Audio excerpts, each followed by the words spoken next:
Нурлат Ханты-Мансийск, Белоруссия. Аларның нәселендә 13 укытучы. Мамык авылында туып үскән кыз үзе дә балачактан укытучы булырга хыяллана. Мәләкәс дәүләт институтын тәмамлагач, Мария үзе белем алган икенче мәктәпкә физика һәм математика фәннәрен укытырга кайта.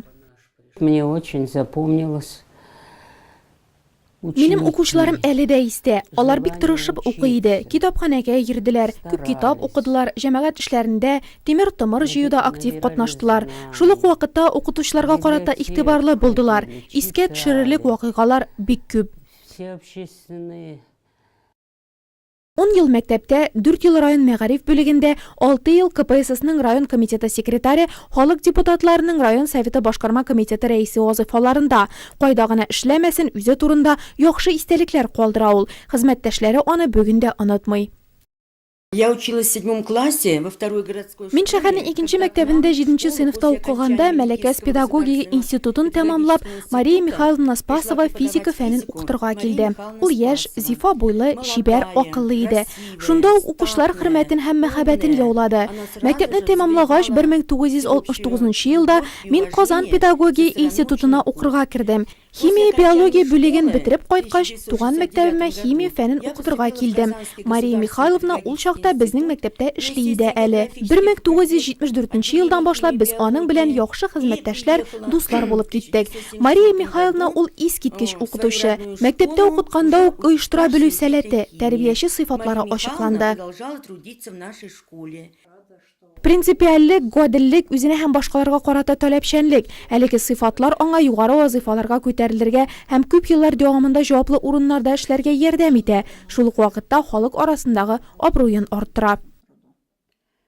О Марии Михайловне можно говорить. Мария Михайловна турында зур ихтирам белән һәм озаклап сөйләргә була. Ул миңа олы тормыш мәктәбен күрсәткән кеше. Ул партияның район комитетында эшләгәндә мине Путь коммунизму колхозына рәис итеп куйдылар. Ул мине укучысын, үз баласын йөрткән кебек җитәкләп йөртеп, барысын да күрсәтеп, аңлатып чыкты. Сыер асрау биналары буенча программа гамәлгә кергәч тә, ул миңа бу эштә бик ярдәм итте, киңәш бирде. Нәтиҗәдә без 2 бригада гел беренче урынга чыга идек. Можно сказать, чуть ли не сына. Меня звали Маргарет Тэтчер. Мине Маргарет Тэтчер дип йөрттеләр. Таләпчән, кырысрак булдым дип әйтә алам. Тик җитәкче шундый булырга тиештер дә инде. Лайыклы ялга чыгар алдыннан ул 15 ел дәвамында Нурлатнефть НГДУсының укыту курс комбинаты директоры булып эшли. Шушы вакыт эчендә ул җитәкләгән комбинат берләшмә буенча 6 тапкыр беренче һәм икенче урыннар яулый. 41-й. Грозный час. В семье дочка родилась. Ни кило, ни грамму 200, все нормально, все на месте. Ни купеческих же званий нарекли девчушку Мани. Всю войну отец страдал, он и дочку не видал. Как же выжила Мария, золотуха, малярия. Она доста не ела и не сдала на постели, на фуфайке на полу замерзала поутру. Все же выжила она, значит, жизнь была должна.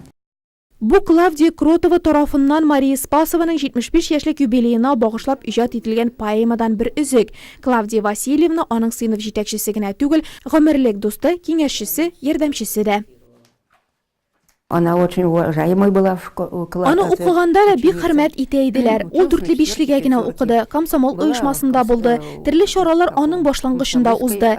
Барысы да аннан үрнәк ала иде. Этой комсомольской организации тогда еще только. Моё кредо. Минем кредом башкаларга ярдәм китерәм дип яхшы итеп эшләү. Мин кешеләргә намус белән хезмәт иттем. Бар эштә төгәллек бүген дә Мария Спасованың төп тормыш девизы. Килгән кунак өйдәге пөхтәлеккә гаҗәпләнсә, язын җәен күршеләре өй алдындагы бакчасына соклана. 75 яшен тутырса да, Мария Михайловна әле дә камиллеккә омтыла. За свои 75 лет, мне кажется. 75 ел эчендә мин күп нәрсә эшләдем, тик башкарыласылары да калды. Ынык-ынык үсеп җитсен иде. Сәламәтлек нык булса, әле тагы бик күп эшләр идем. Үткәннәргә үкенмим, бирелеп, бүтән көчемне, белемемне кешеләр өчен биреп эшләдем. Үзем түгел, башкалар канәгать булсын дип тырыштым. Халык мәгарифе отличнигы, Татнефть җәмгыятенең мактаулы нефтчесе, меңләгән нурлатлының яраткан укытучысы, остазы, дусты. Мария Михайловна район тарихында җуелмас эз калдырган шәхес. Һәм моңа ул үзенең ихтыяр көче, тырышлыгы, хезмәт яратучанлыгы нәтиҗәсендә ирешә. Әңгәмәне Мария Спасова һәр кеше туган җире өчен файдалы булырга тиеш дигән сүзләр белән тәмамлады.